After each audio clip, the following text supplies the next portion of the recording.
বাংলায় প্রথম দফার ভোট শেষ, এবার নজর পরের দফায়। জোর কদমে চলছে প্রচার। ভোটারদের মন ভোলাতে বিভিন্ন রাজনৈতিক দলের এজেন্ডাও ভিন্ন ভিন্ন, কিন্তু তারা কি কখনো আমার আপনার নিত্যদিনের পথ চলতি সমস্যার সমাধানের কথা বলেছেন? নমস্কার, ফিরে এলাম টক অফ দ্য টাউনের আরও একটি এপিসোড নিয়ে, ব্যারিকেড মুক্ত বাংলা।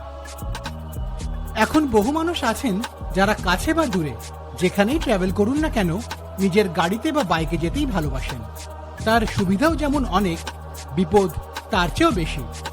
বিপদ মানে হলো ব্যারিকেড বা গার্ডরেল দিয়ে রাস্তার অর্ধেকটা আটকে রাখা। এ রাজ্যের বিভিন্ন জাতীয় সড়কে পদে পদে বসানো আছে ব্যারিকেড।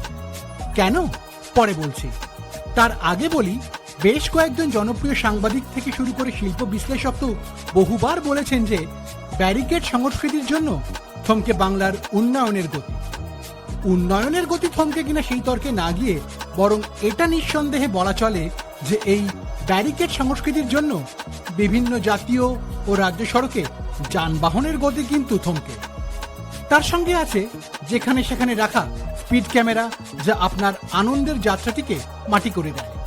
ধরুন আপনি কলকাতা থেকে শিলিগুড়ি কিংবা দীঘা কিংবা খড়গপুর কিংবা পুরুলিয়ার কোথাও যাচ্ছেন। কেন্দ্রের টাকায় তৈরি রাস্তাও দারুণ, তার জন্য বিভিন্ন জায়গায় রয়েছে টোল প্লাজা। সেই টোল প্লাজায় টোল ট্যাক্সের অ্যামাউন্ট মোটেও কম নয়।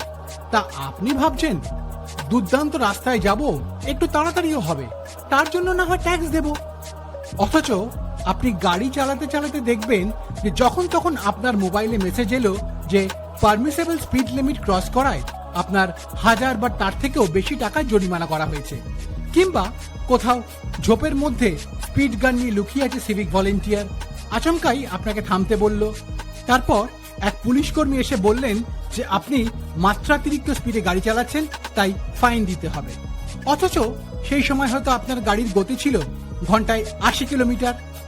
মজার ব্যাপার এটাই যে কোথাও কিন্তু স্পষ্ট করে উল্লেখ থাকে না যে সেই রাস্তার স্পিড লিমিট কত, যেটা অতি অবশ্যই থাকার কথা।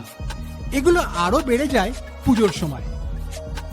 মোটর ভেহিকলস অ্যাক্টে বলাই আছে যে দেশের জাতীয় সড়কগুলিতে এমআই ক্যাটাগরির যাত্রী বহনকারী গাড়ির স্পিড লিমিট সর্বোচ্চ হতে পারে ঘন্টায় 100 কিলোমিটার, এবং বাস, ট্রাক এবং টু হুইলারের জন্য সেই গতি ধার্য করা হয়েছে ঘন্টায় 80 কিলোমিটার।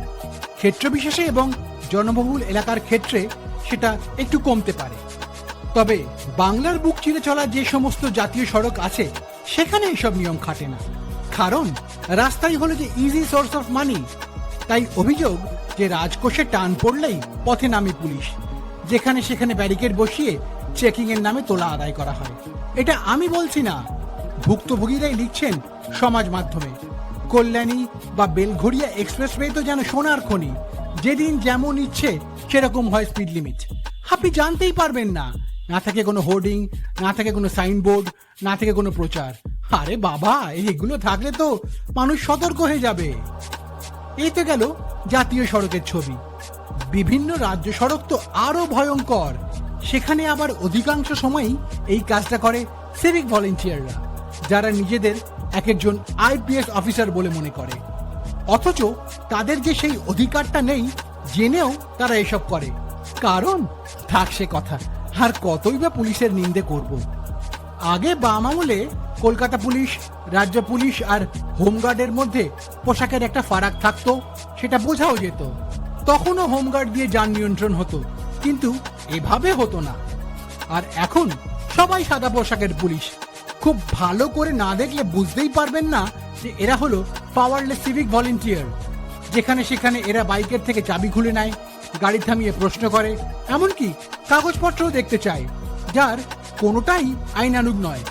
সমাজ মাধ্যম খুললেই তো এই সিভিক ভলেন্টিয়ার আর পুলিশের তোলাবাজি, দাদাগিরির অভিযোগ দেখা যায় ঝুড়ি ঝুড়ি, সঙ্গে থাকে ভিডিও। তাতেও কি কিছু যায় আসে?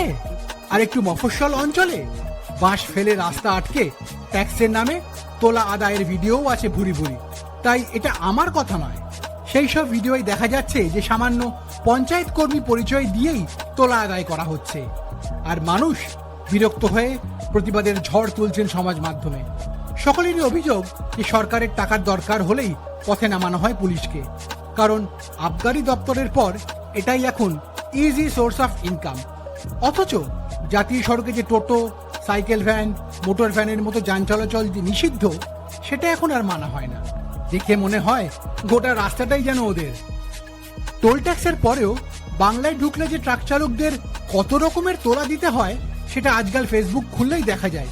কিছু কিছু ট্রাক চালক তো এ রাজ্যে আসতেই চান না, নিজেরাই সেটা বলেছেন। ভাবুন তো, যদি একসময় সব ট্রাক চালকই এরকম কথা বলেন, তাহলে আমাদের অবস্থাটা কিরকম হবে?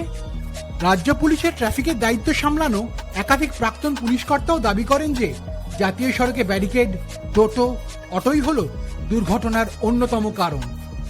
এসব শুনে অনেকেই অভিযোগ করছেন যে সব জেনেও এখনকার পুলিশ চুপ থাকে, এদের বিরুদ্ধে কোনো ব্যবস্থা নেওয়া হয় না। সমাজ মাধ্যমে লাগাতার এ নিয়ে বিপ্লবের ঝড় ওঠে, দাবি করা হয় এবার বঙ্গে পালাবদল দরকার, না হলে এগুলো বন্ধ হবে না।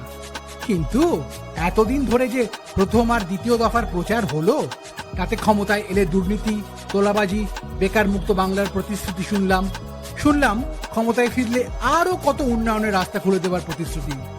কিন্তু কোনো দলকেই দেখলাম না যে আসল রাস্তার সমস্যা নিয়ে সরব হতে, বলতে এবার বাংলা হবে ব্যারিকেড মুক্ত।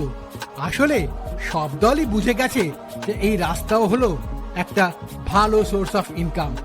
তাই ভোট দেওয়া আমাদের কর্তব্য এবং আমরা সেটা করব। কিন্তু আমাদের সমস্যা কি কোনো সুরাহা আদৌ হবে? কি মনে হয় নিচের কমেন্ট বক্সে লিখে জানান।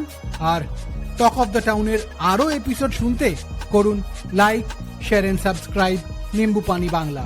ভোটের একঘেয়েমি কাটায়।